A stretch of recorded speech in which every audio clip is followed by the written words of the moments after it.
Estamos começando mais um Ballarini Entrevista, hoje com a presença de Renato Bolsonaro, pré-candidato a prefeito de Miracatu. Isso, Sérgio. Inicialmente, desejar uma boa tarde para você aqui e dizer que é um prazer imenso estar aqui sendo entrevistado por você. Lá em Miracatu, eu já fui candidato a prefeito no ano de 2000, tá? Tivemos um bom desempenho e como política, como uma disputa qualquer, né, sempre tem um vencedor e um perdedor.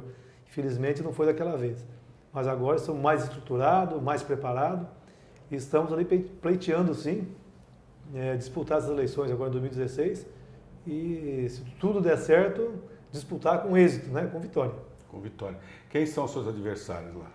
Bom, o quadro político em Miracatu, ele não está assim 100% definido, né? Eu sei falar bem do nosso lado, mas do lado adversário a gente tem uma noção, tá? Lá o prefeito atual, né, que é o João Amarildo, pelo tudo que indica ele sai à reeleição, tá?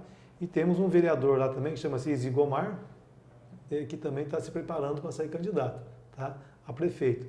Então tudo indica que nós devemos ter 3 candidatos lá na disputa, tá?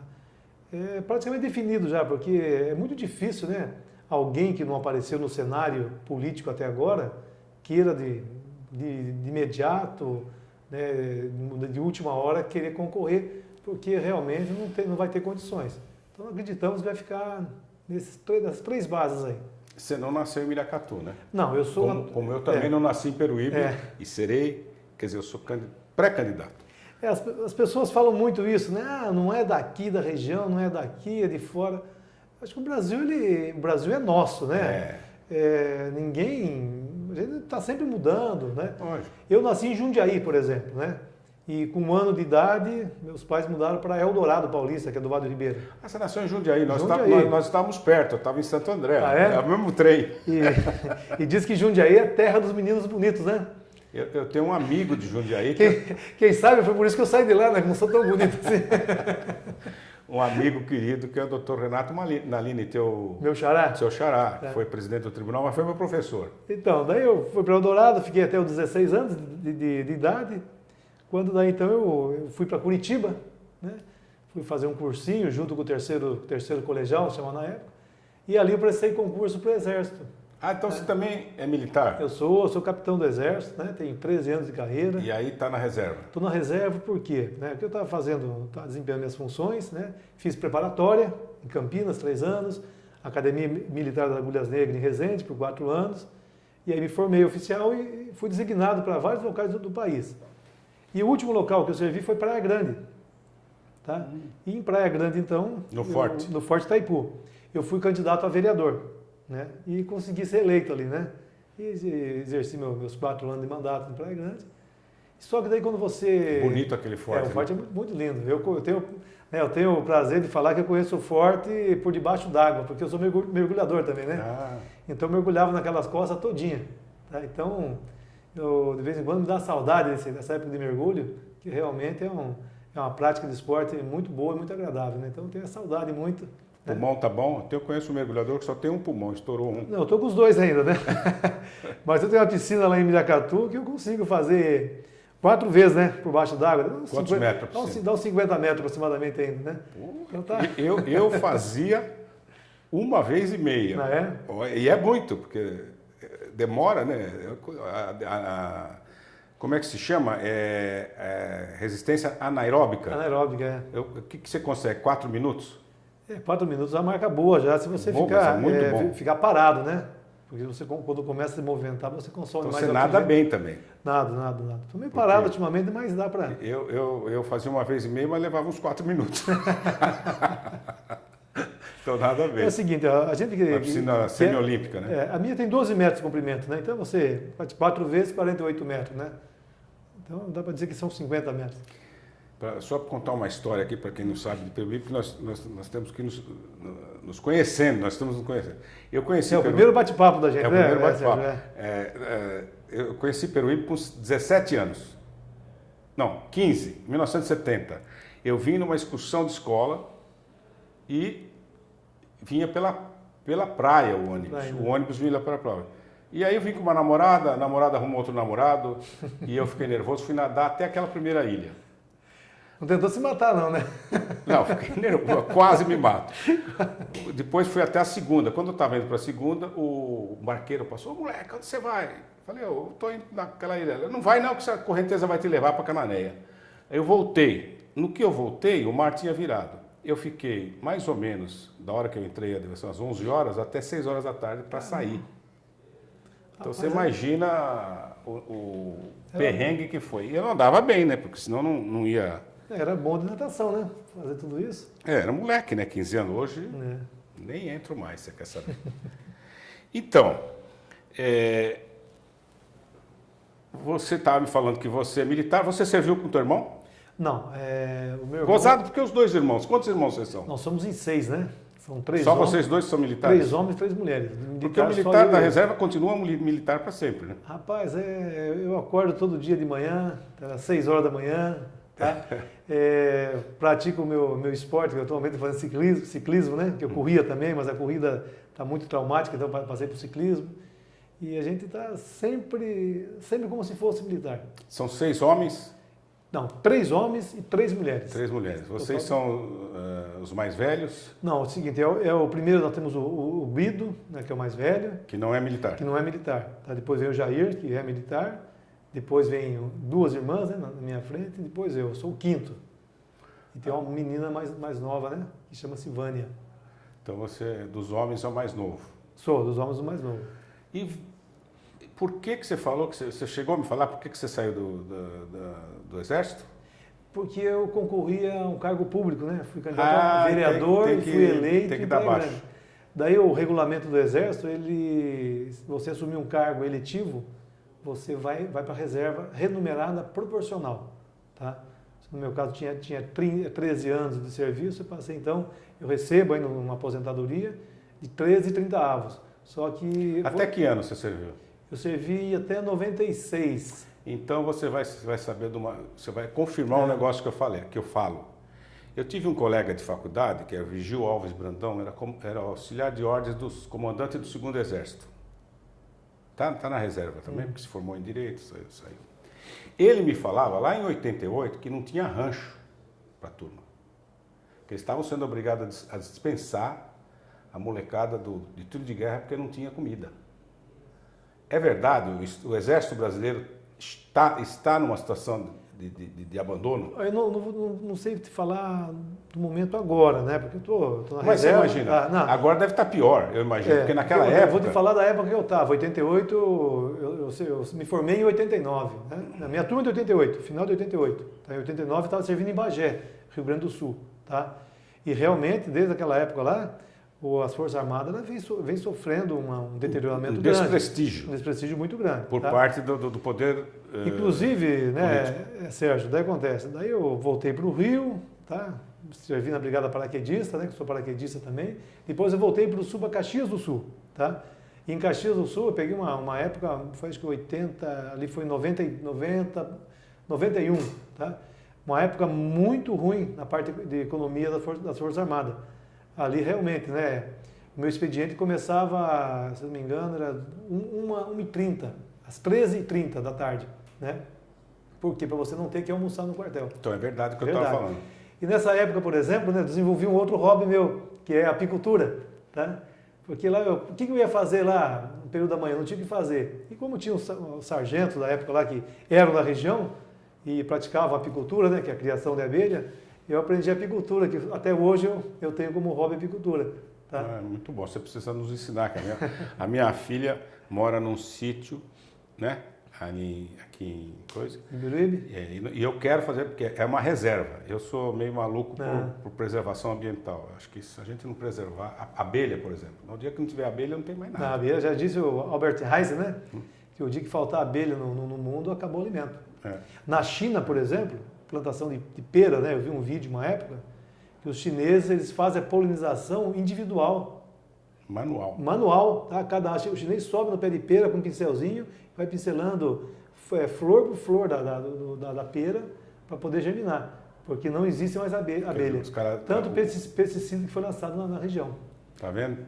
Tá vendo? O negócio como é esse. o ser humano... Agora, voltando aos militares, é uma coisa que é muito importante falar. O político, aquele político que entrou em 1985 com o Tancredo, aquela turma que veio ali, foi que desprestigiou o militar. Porque o povo não desprestigiou. O povo tem o militar em altíssimo conceito. Até... eu vi uma entrevista, acho que do seu irmão, que ele está falando que está ali com os bombeiros. Está ali com os bombeiros. E hoje mais do que nunca, né? Porque quem é que vai segurar esses doidos aí? Que estão invadindo tudo. Se a gente nem arma pode ter. Eu às vezes pergunto, o que seria da resistência francesa se o povo francês não tivesse arma? Eles estariam na mão do Hitler até hoje. Na Suíça, uma coisa que eu ouvi dizer, o suíço é obrigado a ter uma arma, porque todo suíço convocável. Convocável. É considerado um militar da reserva. É uma resistência de imediato. Então, o que acontece aqui? O governo é tão fraco que o povo não pode ter arma? Sérgio, você veja, né, o meu irmão, né, o deputado Jair Bolsonaro, recentemente, domingo passado, né, teve um grupo lá ligado ao MST, que marchou até a frente da casa dele. Eu vi jovens, isso, né? Eu dei muita risada. É sério, mas eu achei ele mora num condomínio, né? Eles ficaram na frente e ameaçavam invadir a casa dele. Tá? Para você ver então que situação, tá? Hoje em dia, esses movimentos eles estão ameaçando a invasão. Eu vou te falar uma coisa, eu sou advogado. Antigamente, no Código Civil anterior a 2003, tinha o artigo 502 que chamava legítima defesa privada. Então, era permitido você usar dos meios, dos recursos que você tiver, aí são empregados, todo mundo que tiver ao seu alcance, para defender a sua propriedade. Isso foi retirado do novo código. Entendeu? Agora, da mesma forma, a defesa do... Eu vou te falar de uma coisa que eu postei, não sei se você leu, eu acho que eu postei para você também. A questão da tortura. Vi. Como é que você vai falar que é contra qualquer tipo de tortura? E se você tiver uma escola cheia de crianças, com milhares de crianças, e o maluco que colocou a bomba está na tua mão? O que você faz com esse maluco? Você vai ficar perguntando para ele formalmente onde é que está a bomba, se ele quer dizer, se ele não quer dizer, se ele quer chamar um advogado? Não dá tempo. O que você faz? Você faz o que for necessário. Isso é legítima defesa das crianças. Então, quer dizer, as pessoas precisam começar a reaprender a pensar e não aceitar conceitos alheios como se fossem seus. Pensar mesmo. Sérgio, o que acontece? A gente preza, né, direitos humanos para homens direitos. Começa por aí, né? E acho que quando a pessoa ela já extrapolou o limite do respeito, você não, como que você vai ter um determinado respeito com ela? Ela não entende outra linguagem. Eu friso muito, eu cito muito o meu irmão porque a gente acompanha muito ele, né? Ele fala, o Estado Islâmico está sendo combatido com o quê? Com rosas? Não tem como. Não tem jeito, é bomba. Daí falam muito sobre a tortura, né? Aquela época, nós vivíamos um momento, a política era um momento, era guerra ideológica, era o socialismo, o comunismo, né?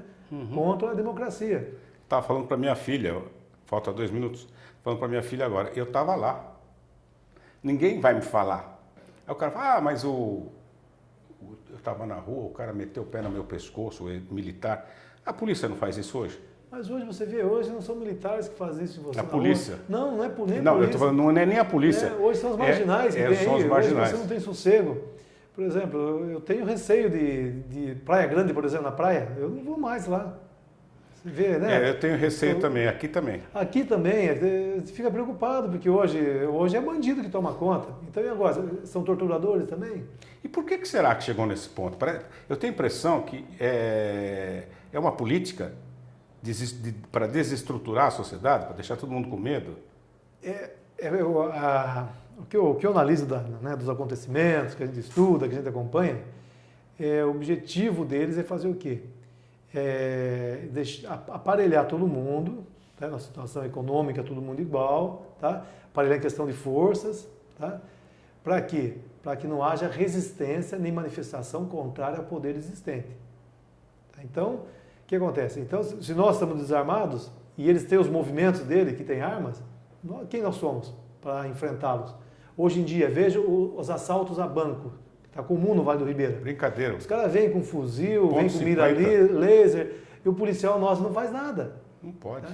Em Miracatu, por exemplo, reforma-se o banco, daqui um mês estoura de novo. Não prende, ninguém combate. Aqui em Peruíbe, uma história que eu ouvi, não vou falar quem foi o delegado. O delegado ficou sabendo com antecedência que iam estourar os caixas eletrônicos num determinado lugar, porque se eu falar o lugar também vão saber quem é o delegado. O que o senhor vai fazer? Não vai fazer nada. Não vou fazer nada. Fazer por quê? Como é que vai enfrentar isso? Com 38? Não tem como.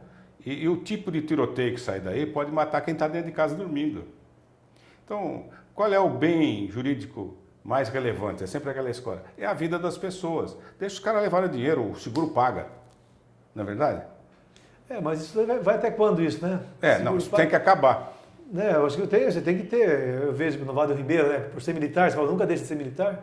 Fica avaliando, o que está acontecendo? Acho que o governo tinha que ter duas forças de pronto emprego, uma lá na ponta, que é Cajati, e uma em Miracatu.